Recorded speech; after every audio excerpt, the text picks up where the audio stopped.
90% लोग अभी मुक्तेश्वरानंद को ये मान रहे हैं कि योगी जी ने गलत किया है। तो वास्तव में वो शंकराचार्य नहीं है, वो फर्जी शंकराचार्य बने हुए हैं। 2027 के चुनाव का मुद्दा यूजीसी वो बन सकता है। ये तो लोगों के अपनी परसेप्शन की बात है। मैं इससे बहुत निराश हूँ कि हम लोग इतना पीछे क्यों देख रहे हैं। मंडल आयोग की सिफारिशों को लागू होने के पहले मुझे तो नहीं याद आता, अगर होगा भी तो मेरी याददाश्त में शायद ही कोई इलाहाबाद स्टूडेंट यूनियन का बैकवर्ड का कोई आदमी प्रेसिडेंट बना होगा। मुझे मोटे तौर पर तो याद नहीं आ रहा, बने होंगे तो इक्का दुक्का नहीं, लेकिन मंडल आयोग के लागू होने के पहले कोई ओबीसी का अध्यक्ष नहीं था, आपका ये कहना चाहते हैं। देखिए, अब नहीं था ना मोटे तौर पे, या एक इक्का दुक्का होगा तो नहीं, हम आज़ादी के बाद से बता नहीं सकते। मेरी याददाश्त में नहीं था। तो आपकी याददाश्त में हम मान लें कि 70। मैंने सन 73 में विश्वविद्यालय छोड़ा, तो उसके पहले के कम से कम 10 साल तक के अध्यक्षों का तो मोटे तौर पे जानकारी थी। तो मुझे ऐसा कोई नहीं नजर आया कि इस तरह का कोई अध्यक्ष। उसके बाद जब मंडल आयोग की सिफारिशें लागू होने के बाद कुछ ही दिनों के बाद छात्र संघ यूनियन के ज्यादातर अध्यक्ष बैकवर्ड दिखाई दिए। अरे राजीव जी एक बात बताएं आपको, अब इस पे अध्यक्ष मैं 4-5 का तो नाम ले सकता हूँ। आप ले लेंगे, 4-5 का लेंगे। अब बताइए, नाम आपने बताया। चलिए आप बताएं। हाँ बताइए। कृष्णमूर्ति सिंह यादव, हेमंत टुन्नू, और एक अभी बना था कुछ दिन पहले अभिषेक या क्या यादव। अभी तो छात्र संघ बंदी है बहुत साल से। मेरा देखिए ऐसा है, आप भी इस विश्वविद्यालय के विद्यार्थी रहे हैं। जी बिल्कुल। हम लोगों ने हमेशा ही देखा कि इस विश्वविद्यालय में जो कैंडिडेट जीतता है उसके लिए दो चीज़ें बड़ी महत्वपूर्ण हैं। एक तो वह किस क्षेत्र का आता है, वो बुंदेलखंड का है कि पूर्वांचल का है कि भोजपुर का है। तो जिस क्षेत्र के विद्यार्थी सब ज़्यादा संगठित हैं उसका अगर नेता है, और दूसरा वो किस यूथ विंग से लड़ रहा है।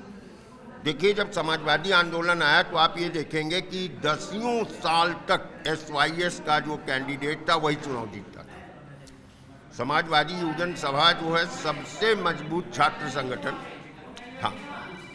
जितने भी अध्यक्ष हैं, चाहे आप श्याम कृष्ण पांडे का नाम लें, बहुत दिन बाद अरुण कुमार सिंह मुन्ना ने वो परंपरा तोड़ी, क्योंकि वो NSUI के थे, कांग्रेस बैकग्राउंड के थे। अभी बात करते हैं, नहीं बात कर लीजिए। हाँ, तो अब मैं आपसे मैं इसी पे यूनिवर्सिटी के प्रेसिडेंट पे हम बोलेंगे। देखिए, कभी भी जो इलेक्शन होता है यूनिवर्सिटी में, इलाहाबाद यूनिवर्सिटी में, पहली चीज़ तो अध्यक्ष जो बनता है उसमें दो चीज़ें काउंट करती हैं। एक उसकी पर्सनालिटी और एक उसकी कास्ट। हाँ, कास्ट। आपको एक चीज़ ये मालूम है कि मंडल के पहले नहीं, अच्छा जो छोड़िए, हम बहुत इतिहास में नहीं जाना चाहता, भविष्य की बात बताइए।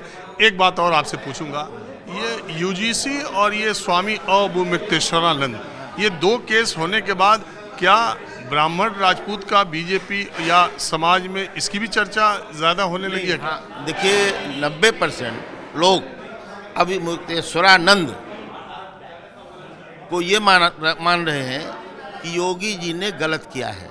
मेरा अपना पर्सनल अगर आप व्यू लेंगे तो मैं नहीं मानता कि ये गलत किया गया। क्यों? कि वास्तव में वो शंकराचार्य नहीं है, वो फर्जी शंकराचार्य बने हुए हैं। मैं 90% लोग आप कह रहे हैं कि हाँ, जो कुछ हुआ, बटुकों की शिखाएं खींची गई, और वो उसी को देख रहे हैं। वो लॉ पे नहीं जा रहे हैं, और बने हैं कि नहीं बने हैं नहीं है, इसी कोई चर्चा नहीं करता। लोगों को पता भी नहीं है। क्योंकि मैं बहुत नज़दीक उस संस्था के था जो झगड़ा था वासुदेवानंद सरस्वती और इनके गुरु जिनकी मृत्यु हो गई मुक्तेश्वरानंद के स्वरूपानंद महाराज। ये झगड़ा सन 54 से राजीव चल रहा था। मैं अगर आप बैठे तो 1 घंटे में पूरा समरी आपको बता सकता हूँ। उस पर किसी और दिन चर्चा करें। अब चौधरी साहब, आप इलाहाबाद हाई कोर्ट के अधिवक्ता है। ये जो मैं चर्चा कर रहा हूँ यूजीसी की, ये अवमुक्तेश्वरानंद की, ये सब घटनाओं ने समाज को, युवाओं को, छात्रों को जाति के आधार पर और बांटने का काम किया है क्या? ये बांटने की, जहाँ तक ये यूजीसी बिल की बात है, उसमें मैंने बहुत डिटेल में नहीं देखा, आप लोगों से जो सुना है, कुछ पेपर में देखा है, उसमें कोई ऐसी बात नहीं है जिसका कोई विवाद इतना बड़ा उठाया जा सके।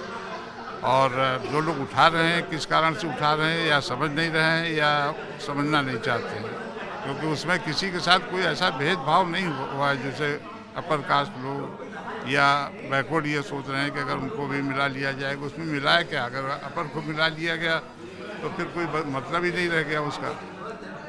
उनके लिए प्रोटेक्शन पूरा है, अपर के लिए भी और बैकवर्ड के लिए भी, मैं जहाँ तक समझ पाया हूँ अभी तक, तो उसमें किसी के साथ कोई ऐसा भेदभाव नहीं है, कोई ऐसी बात नहीं है। लेकिन अब विवाद चल रहा है जिन लोगों के बीच। जैसा पाड़े जी कह रहे हैं कि 2027 के चुनाव का मुद्दा यूजीसी यूजीसी यूजीसी, वो बन सकता है। ये तो लोगों के अपनी परसेप्शन की बात है, अपने समझ की बात है।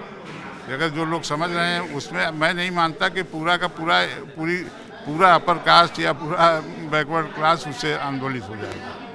हो सकता है कुछ पॉकेट में हो, कुछ जगह हो, कुछ लोग हों, होते हैं हर उसमें। और ये जो मुद्दे अभी मुक्तेश्वरानंद का हो रहा, या और भी जो मुद्दे आजकल ब्राह्मण, राजपूत, जाति उसका जमीन पर, खासकर कॉफ़ी हाउस में चर्चा है। ये चर्चा जरूर है, कुछ लोगों में है चर्चा इस बात की। अभी मुक्तेश्वरानंद को अब तो बाकी और पीठ वालों ने भी रिकॉग्नाइज कर ही लिया है। जितनी पीठ हैं, मतलब शंकराचार्य की, उन सब ने रिकॉग्नाइज कर दिया है। तो पहले तो ये था 2 ने किया था, अब तीसरे ने भी मान लिया है। ये पुरी के शंकराचार्य भी मान गए हैं उनको। तो जब मान गए हैं तो उनका ये विवाद कि वो शंकराचार्य नहीं है, ये तो कोई माने सामने बैठे करे फर्जी। ठीक है, उनका अपना विचार है, वो नहीं मानते कि वो मानते हैं। आप कह रहे शंकराचार्य नहीं भी है, तो संत है, बिल्कुल है, संत हैं। और उनके चेलों के साथ जो दुर्व्यवहार हुआ है, ये तो अच्छा नहीं कहा जा सकता। नहीं, अरे पाड़े हो तो गए अब इधर। अरे कोई पाड़े, आप भी पाड़े ना, तो कोई पाड़े के बात थोड़ी नहीं हो रही। नहीं ना, आप एक बात हमको बताइए कि एक पाड़े हो गए, 20 सवर्ण हो गए, ये ओबीसी हो गए, अब देखिए कोई दूसरा। अच्छा, एक बात है, सर तो छत्री सिंह बोले, मैं समझ गया, ये पाड़े जी बोले, मैंने इनसे तो नहीं पूछा, आपने तुरंत कह दिया कि चौधरी। अरे चौधरी तो टाइटल नहीं, बंगाली हो तो हमको क्या मालूम, चेहरे पे किसी के लिखा, आपने तुरंत कहा एक बैकवर्ड हो गए, एक पाड़े हो गए। भले बैठे तो चारों साथ है। एक बात और बड़ी महत्वपूर्ण हुई है, देखिए, अगर आप इसका विश्लेषण करें तो 90 का दशक जब शुरू हुआ तो फर्स्ट जनरेशन बच्चे गांव के विश्वविद्यालय पहुंचे और उसने जो सवर्ण मोनोपोली थी उसको ब्रेक किया। और उसके बाद जब इलाहाबाद विश्वविद्यालय केंद्रीय विश्वविद्यालय हुआ तो अर्जुन सिंह MHRD मिनिस्टर थे और मेरे सामने, मैं उस सभा में था, यहाँ के विश्वविद्यालय के पदाधिकारी, यूनियन के छात्र संघ के पदाधिकारियों ने उनका अभिनंदन किया। और उस भाषण में एक OBC लीडर था, लड़का छात्र नेता, उसने कहा कि सर OBCs का क्या होगा। तो अर्जुन सिंह ने मंच से ही कहा कि तुम लोग आपस में तय करो और कहोगे तो मैं उसको भी रिजर्वेशन दूंगा। इसकी स्टार्ट आपको बता दूं कि OBC का रिजर्वेशन सेंट्रल यूनिवर्सिटीज में नहीं था। ये वो शुरुआत थी। उसी मीटिंग में अर्जुन सिंह ने छात्रों से कहा था कि मैं वो कर दूंगा, और उन्होंने जब ये किया तो पूरे देश में बड़ी हड़ताल हुई, एम्स में हो गई, यहाँ हो गई, वहाँ हो गई।